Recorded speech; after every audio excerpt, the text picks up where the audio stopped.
A seemingly endless string of mass shootings in the United States has left many feeling grief, anger, and frustration, and sadly, tragically, in some cases, numb. In a recent opinion piece for the Washington Post, former U.S. Homeland Security Secretary and partner with the Paul Weiss law firm, Jay Johnson, says sharing graphic images of the victims could awaken the public and give Americans a much-needed Emmett Till moment. And he joins us now to talk more about this, what some are calling controversial proposal. Mr. Secretary, thanks so much for being with us this morning. Thanks for having me. So for people who may not understand or know what you mean by an Emmett Till moment, can you explain that? And just like that Emmett Till moment back in the 1950s had an awakening about the struggles that black people in this country were facing, the trauma that they were facing, what kind of impact do you think it might have on lawmakers and the American people? First of all, I was reluctant to write that op-ed. It is something that's been on my mind since Sandy Hook 10 years ago. I've been surprised when I say we need an Emmett Till moment. The number of Americans of different generations, white and black, seem to know exactly what I mean. For those of you who do not, Emmett Till in 1955 was a 14-year-old boy from Chicago. He was visiting family for the summer in Mississippi, and he supposedly made a sassy remark to a white woman in a general store in Mississippi. And within a day, he was murdered, beaten, shot in the head, lynched by two men who were later acquitted by an all-white Mississippi jury. Emmett Till's mother decided to have an open casket funeral, and therefore Americans saw vivid images of her son, her 14-year-old son, dressed in a suit in his casket, but with a bloated, mutilated face and cranium. Those images were projected literally all over the world. Time magazine called that image one of the 100 most influential images of all time. Many historians believe that it sparked the civil rights movement.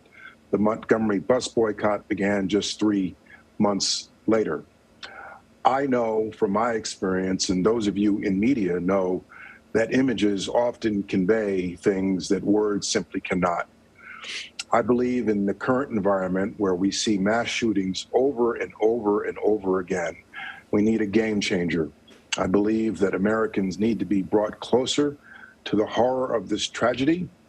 I'm reluctant to say to a parent of a dead child, you should display images of your dead child. I don't have the moral standing to do that. I do know this, however. Young children who were present in Robb Elementary School have been eyewitness to this murder, to this tragedy, of their classmates, of their teachers, and will be in grief counseling likely for the rest of their life as a result.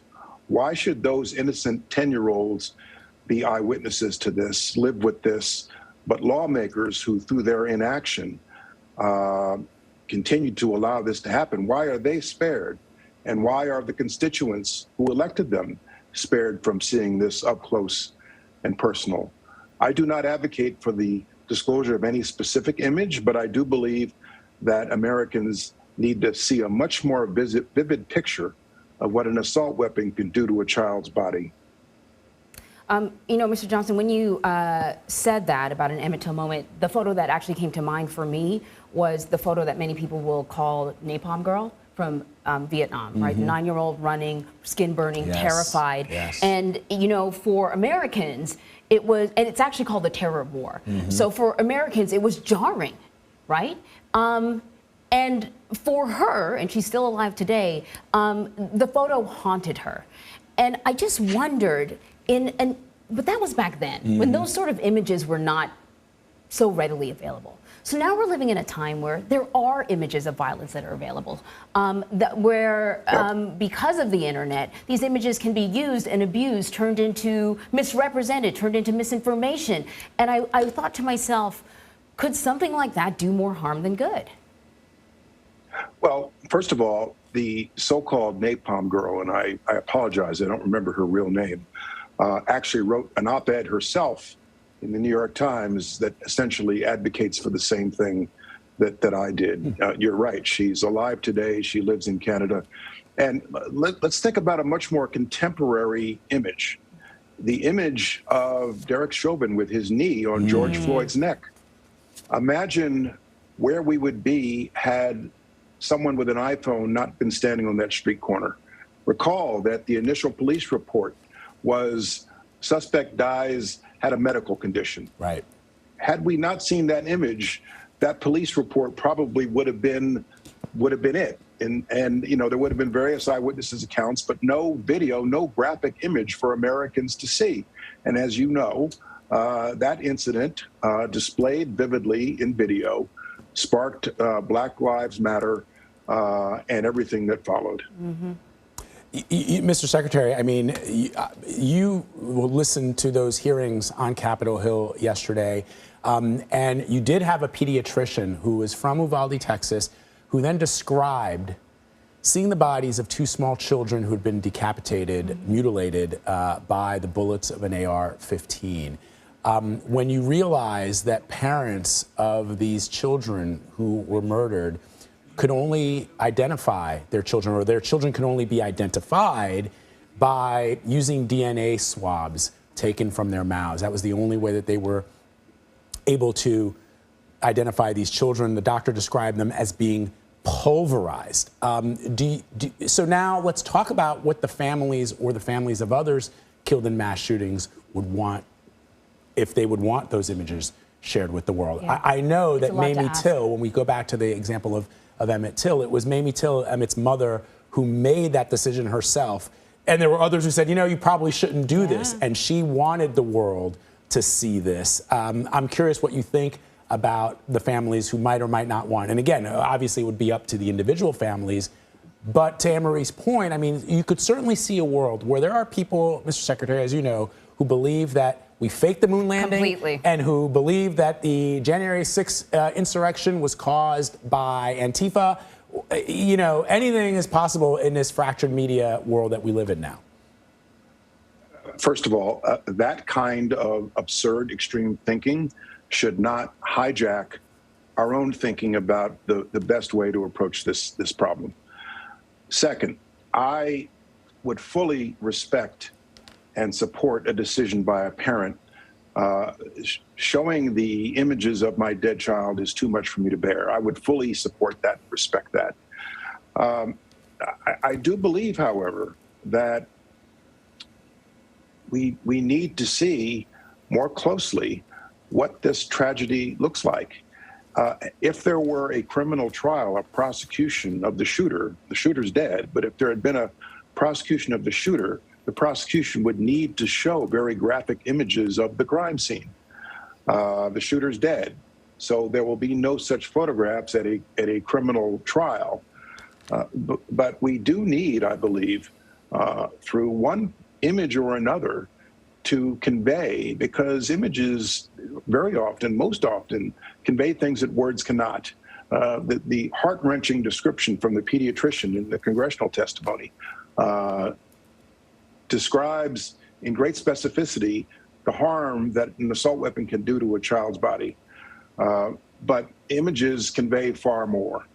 So I am convinced that if we, as Americans, as lawmakers in Congress, saw more graphically the tragedy that these mass shootings cause, it would mobilize public opinion, it would galvanize action, and it would probably alter the course of history in this country. You know, you sort of spoke to a point that Vlad and I were talking about, because I thought to myself, if you're not moved by the description of that pediatrician, like if that's not enough for you, then I don't think anything else will move you. But, you know, you point out that a picture is so much more powerful.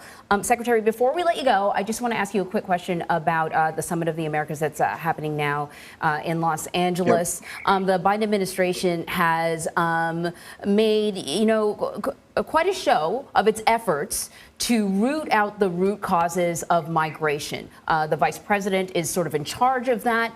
But sometimes I wonder if the administration has actually rolled out a concrete policy policies that will actually slow the flow of migration. We already know that there's a caravan heading to the border right now. And of course, there are numerous other issues to discuss, but I just wanted to get your take on the summit, whether or not you think that any concrete deliverables will come out of it, and if not, is it worth it? You cannot solve this problem. And I owned this problem for 3 years when I was Secretary of Homeland Security.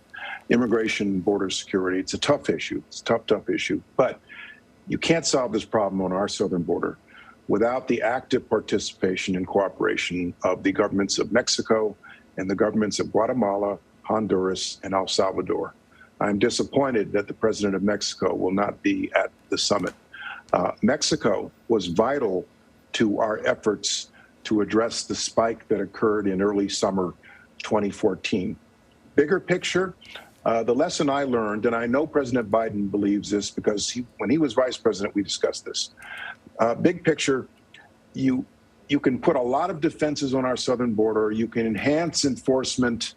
You can do lots of things. But as long as the underlying conditions exist in Central America, the push factors, as long as the poverty, the corruption exist that are causing families to make the judgment to leave in the first place, we're going to continue to deal with this problem. We've got to address this problem at the source through aid. I believe we can do it, and I know President Biden believes the same thing.